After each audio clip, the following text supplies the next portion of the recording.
really know. How am I going to say that these offshore drilling are really polluting the water, the atmosphere, you know, the fishermen, the livelihood of, okay. I don't know how to do it. I don't know how to do it. So I see this bird. It was either on television or, because I don't read like you do. I haven't read a book in years. I don't believe that, actually. No, I'll read when I have to, but I don't like read for pleasure. I cry for pleasure. You cry for pleasure? Yeah. Well, lots of us read in order to avoid crying, so... Well, I cry because then it gives me an idea of what to do. That, if I'm sad, then I get a good, happy idea. No, I think you've got to explain how you... Okay, so let's go back to the bird? Yeah. Okay. Okay, so this bird, he couldn't fly. He was a small bird at the time. He lifted his arms, and I must have seen it on television. And so I said to a colleague of mine, let's call Irene Taylor-Brodsky. She lives in Seattle. She'll go to New Orleans, and she'll find us a bird, and we'll follow that bird and see if he can ever recover from this oil spill. So we followed that bird. You know, he didn't know how to fly. He was too young. So he was quintessential, the result of evil, right? Right. The result of monetary gain without heart. So there was a group there that took some of these pelicans and wiped off all the stuff and treated them with medicine and tried to teach them how to fly again. And so we followed this one pelican, just one pelican, okay? So we followed him for about 3 weeks, and Irene was fabulous at doing this, and we would call every day and find out, how's he doing, how's he doing? He had a wristband of like, it was 841, you know, whatever. Finally, he was better. Is this very boring? No, go on. No, it's not they boring. like pelicans much better. Well, that's the trick of yours, to ask people when you're being boring, and you never are, because you get through things much faster than anyone else. So, and I've noticed that. That's a very well-rehearsed trick. Do you love me or hate me? No, I love you. It's the same as your documentaries. Your documentaries get it. Okay, so let me finish about the bird. I'll get to the point. Okay, so now 3 weeks later, we spent money on this. The bird is going to try to fly. He's been medicined, he's been cleaned, he's been in a cage where other birds are flying, and he's supposed to learn how to do it. He was too young when the oil spill happened to really learn. We place him on the beach in New Orleans. We're all on the phone, we're all watching before we could, actually look at him, but Irene's on the phone. And we know that we have no ending to this film, right? Because if the bird doesn't fly, he just struts off, he's going to die. He has to fly.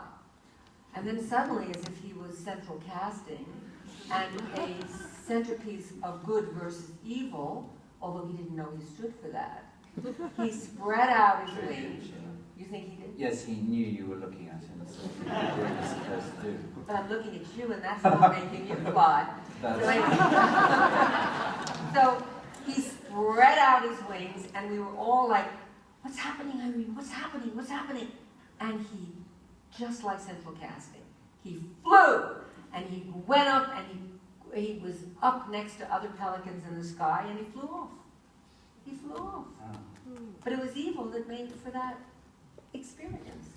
If I hadn't cried over the pelican, and I don't really particularly care about pelicans, but I care that he was covered with all this oil and grease and spill and, pollution. And when he flew, I felt happy. Well, that's, yes. Is that like a theme? No, I have to. Is that like Plato or something like that? Yes, I think. Yes, I think like it's famous because I know you read that. So. It's like Plato. Yes. Not like Plato's Retreat. That was something else. I did that film. You did a film. That was a sex club in New York called Plato's Retreat, famously misnamed, I guess. But Sheila, recently it's become commonplace to assume that among NGOs, among well-intentioned folk, to identify documentaries as having huge social impact. I mean, a total of 1,400 documentaries since 1979 HBO. Do you have a view about that? Do you think, can you measure the way they change things? Or don't they change things? Or I think they nudge. I don't think they change. Tell me a bit about nudging. How does that work? Like a pelican's a nudge. Pelican is a nudge because it says there's something natural about flying for birds. bird, Right. and there's something evil about the fact that his mother couldn't teach him how to fly, Yeah. and that she might very well be dead in this oil spill. So that's a kind of nudging But give indirectly. us a few more nudges over 1400. A few more nudges. Oh, we once did a film called The Broadcast Tapes of Dr. Peter. And I actually had found this item in the obituary of the New York Times. It said that Dr. Peter had died in Vancouver of AIDS. This was in the early 80s, I guess. Yeah. And that he had broadcast every week the progress and sort of allaying the fears of the townspeople that he was contagious, that he couldn't continue to practice, that he was going to die most likely, but that you were safe to be with him or to be his friend. And he had 68 tapes until he actually died. And so I called the station in Vancouver, and we got the 68 tapes of Dr. Peter, and he started as this handsome medical doctor in Vancouver with a lover. And as we went through the tapes, we started with one, and then we wound up with the last one. We watched Dr. Peter get sicker, but at the same time, we began to understand the illness, and we began to understand that we had nothing to be afraid of. We just had to try to save all the other young men at the time, mostly men, who were contracting HIV. But it was a very interesting experience for the building, for HBO, where somebody said, I'm going with so-and-so to California to the television critics thing, you know, I'm afraid to sit next to him on the plane, he's got a cold. So it was the beginning of sort of explaining to the universe, or our universe, what this disease was and how they were not going to contract it, and instead of being afraid of it, they had to try to cure it.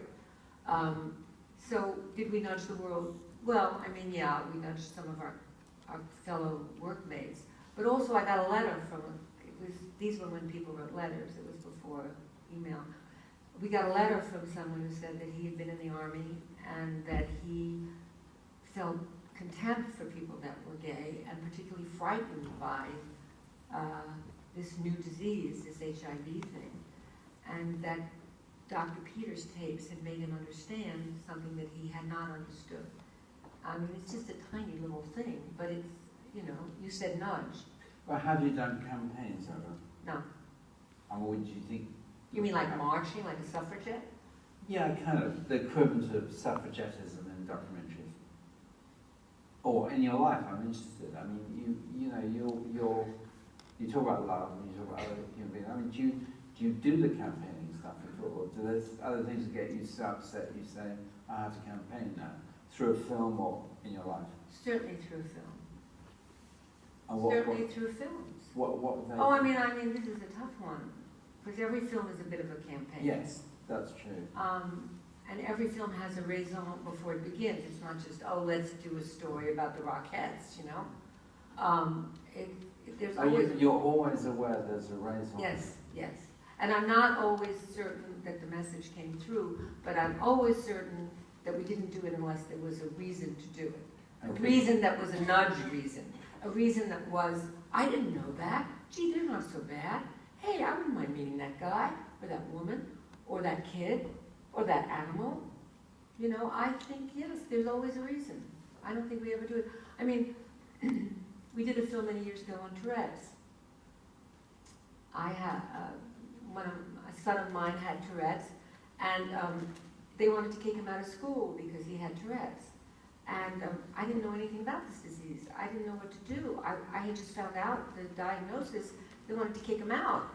And so I had to explain, and then I thought, if I'm explaining, and 1 out of 10 kids has some kind of Tourettic behaviorism of some kind, why don't I make a film that they can use in schools that will help teachers and principals not think of these kids as pariahs, but think of them as responsible kids who have a neurological disorder and who need to be accepted. So we did a film called I Have Tourette's, but Tourette's Doesn't Have Me. And it wound up in schools all over the country. And another thing, it wound up winning a Primetime Emmy Award, and this is also important. I'm not like just making films to like nudge the world. I always want to win prizes. I want to be recognized for nudging the world. Well, I noticed about prizes, yeah. I like But prizes. it's a Don't yeah. you like prizes? Yes. No, I bet you don't. No, I do like. I really do like. You know, but it has to do with whether you're a love child or not. No, I was losing. Were you a love Yeah, child? very much. Yeah. Well, I was not. Oh, well, there you go. I'm just going the other way around. No, no, I'm making up for not being loved. Do you love Yeah. me? Yes. Can you open this? Of course I can. There you go.